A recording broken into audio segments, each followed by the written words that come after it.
In the councils of government, we must guard against the acquisition of unwarranted influence, whether sought or unsought, by the military-industrial complex.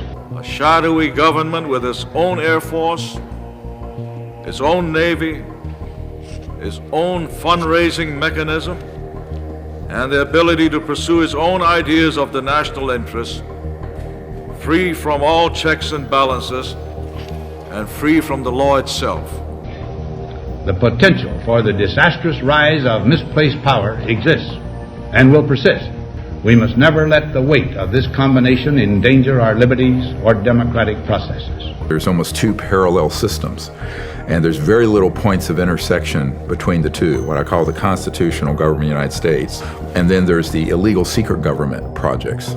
In the last couple of years, have you had incidences that have caused you to be in fear for your life for addressing these issues? Yes, personally. There are compartmented operations at the Lockheed Skunk Works dealing very specifically with this area of technology, which has nothing to do with rockets, jets, conventional aerodynamics. Oh my gosh, dude. Wow, what is that, man? What's this thing? It's rotating.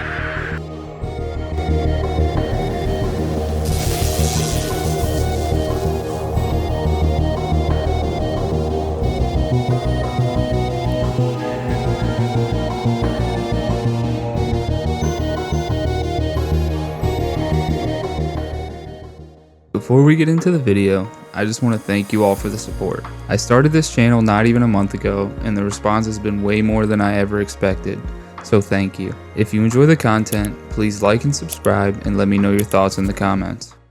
If you've been on the internet in the past few weeks, I'm sure you've seen this. Mr. Graves, again, I'd like to know, how do you know that these were not our aircraft? Some of the behaviors that we saw in a working area, we would see these objects being at 0.0 Mach, that's zero airspeed. These objects were staying completely stationary in Category 4 hurricane winds. These same objects would then accelerate to supersonic speeds, 1.1, 1.2 Mach, and they would do so in very erratic and quick behaviors that I don't have an explanation for. Mr. Favor, what astonished you the most about the flight capabilities of these Tic Tac, very briefly? The performance. Absolute performance. It was. And you're not aware of any other objects that anybody in the world has, in this world, that has those capabilities? No, I think it's far beyond actually our material science that we currently possess. Did you experience any of that jamming or interrupting your radar or weapons system? My crew that launched after we landed experienced significant jamming to the APG-73 radar. Are you aware of any of our enemies that have that capability? No. Have you faced any retaliation or reprisals for any of your testimony or anything on these lines? Yeah, it was very brutal and very unfortunate, some of the tactics they used to hurt me both professionally and personally, to be quite frank. Did you have any personal knowledge of people who have been harmed or injured in efforts to cover up or conceal these extraterrestrial technology? Yes.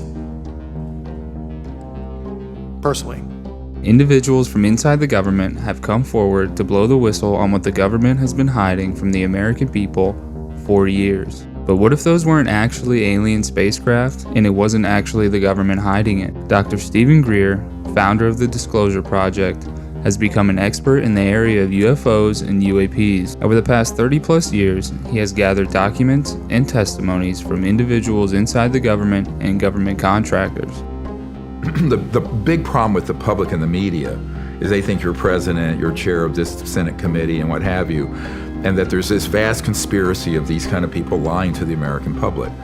It's the opposite. They're actually victims, most of them. Now, there are a few devils, and because they have sort of an all-access pass, they can put themselves in positions of authority, but their authority is based on deceiving the constitutional leadership of the U.S. government. In 2021, the Department of Defense allocated $157.9 billion to the top 10 defense contractors alone. That's a lot of taxpayer dollars. Part of that $157 billion goes to classified projects. This is known as the black budget. New tonight, details from a top-secret federal budget dubbed the Black Budget. The The Washington Post first broke the news online with details provided by none other than former intelligence contractor Edward Snowden. I'm talking about, there's a guy I'm working with now who literally oversees the black budget of the United States. He was never read in on the UFO or UAP issue.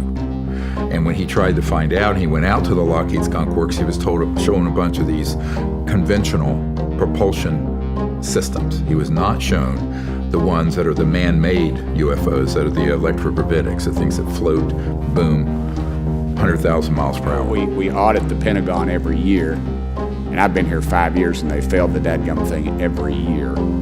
They lose over $1 billion a year, we think, and I was told Department of Defense, maybe 60% of their assets are unaccounted for, whatever the heck that means.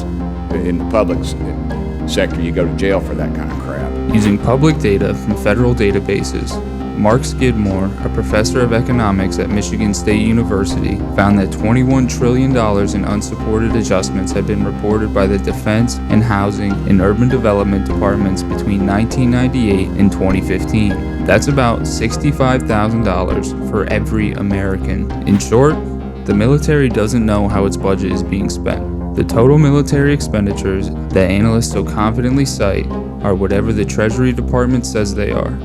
And the individual line items, at least for the Army, are for the most part unknown. So where is this money going?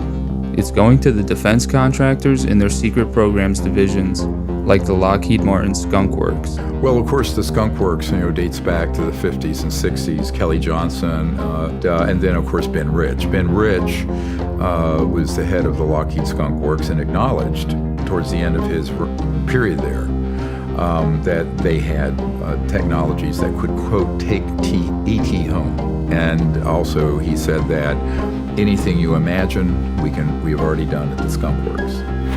Here's a letter he wrote to a guy named John Andrews in response to John asking about the UFO and UAP phenomena. Look at this line. Many of our man-made UFOs are just unfunded opportunities. So who's been hiding this technology?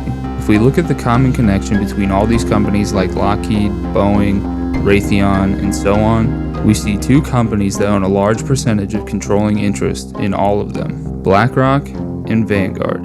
They're pretty much running everything. Yeah. And then you see their influence in defense contracts.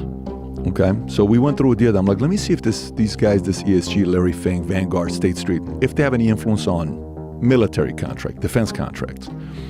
If you Google the largest shareholder for Raytheon, 3 out of the 4 top shareholders of Raytheon, BlackRock and Vanguard.